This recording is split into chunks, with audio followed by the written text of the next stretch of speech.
Бөйрөктө киста бар деп чыкты. Кандай кылса болот? Ушул суроого кенен жооп берген аракет кылайын. Ар бир адамда экиден бөйрөк болот жана ар бир адамдын бөйрөгү негизги 5 кызматты аткарат.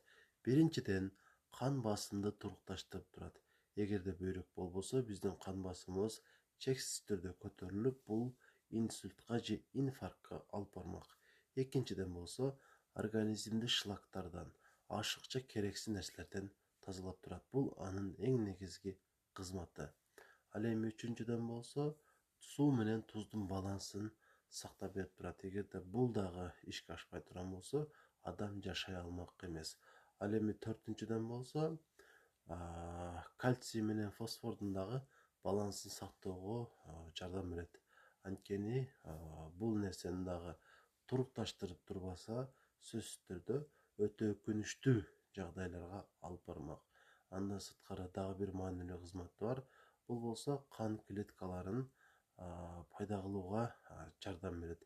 Ошол себептүү өзүңүздөр жакшы билгендей, кимдин бөйрөгү начар иштесе, анда анемия сөзсүз түрдө пайда болот.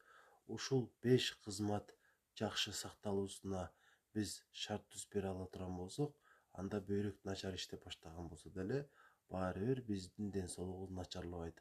Андыктан ушул 5 кызматты жакшыртууга аракеттенели. Эгерде бизде киста бар болсо, поликистоз оорусу аныкталган болсо, жана ошонун негизинде же балким башка себептерден, мисалы гломерулонефрит же пиелонефриттин негизинде өнөкөт бөйрөк тартып пайда болсо, креатин көбөйүп баштаса, дагы ушул 5 кызматты биз сактоого жана жакшыртууга аракеттенишибиз керек. Ошондо бизде бардыгы жакшы болот. Демек, эң биринчи кызматтан баштай берели. Бул албетте кан басымды турукташтыруу.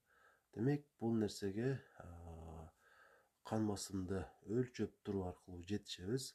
Эгерде сизде өзгөрүү бар болсо, мисалы өйдө жагы норма болсо дагы төмөн жагы көтөрүлгөн болсо, мисалы 90 же андан дагы бийик көтөрүлсө, анда сөзсүз түрдө кан басымды төмөндөтүп туруучу дарыларды дарыгердин сунушу менен ичип баштайсыз.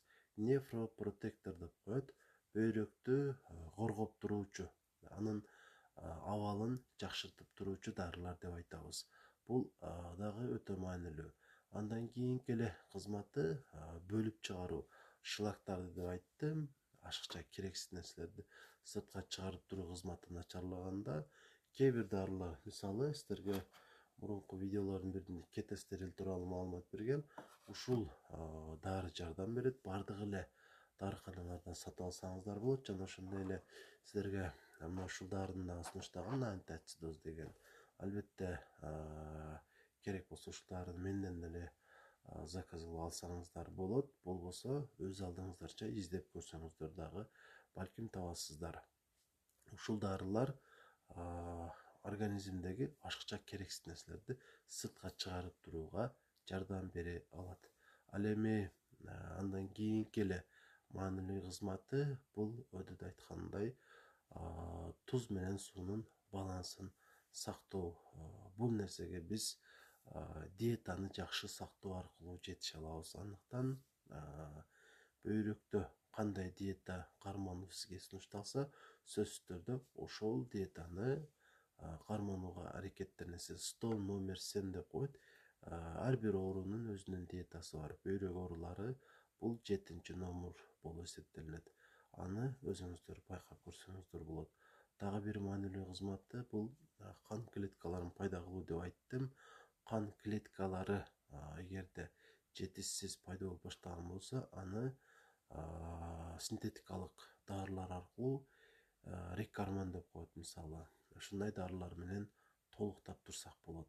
Албетте дарыгердин жардамы менен, анткени канча дозада алыш керек, канча убакыт сайыш керек, эч убакта өзүбүз аныктама бере албайбыз жана дарыны сатып алганда дагы колдоно албайбыз. Андыктан сөзсүз түрдө дарыгер менен тыгыз байланышта болуу бул ден соолукту жакшы сактоонун жана бөйрөктүн ушул 5 кызматын жакшы сактоонун дагы бир аргасы.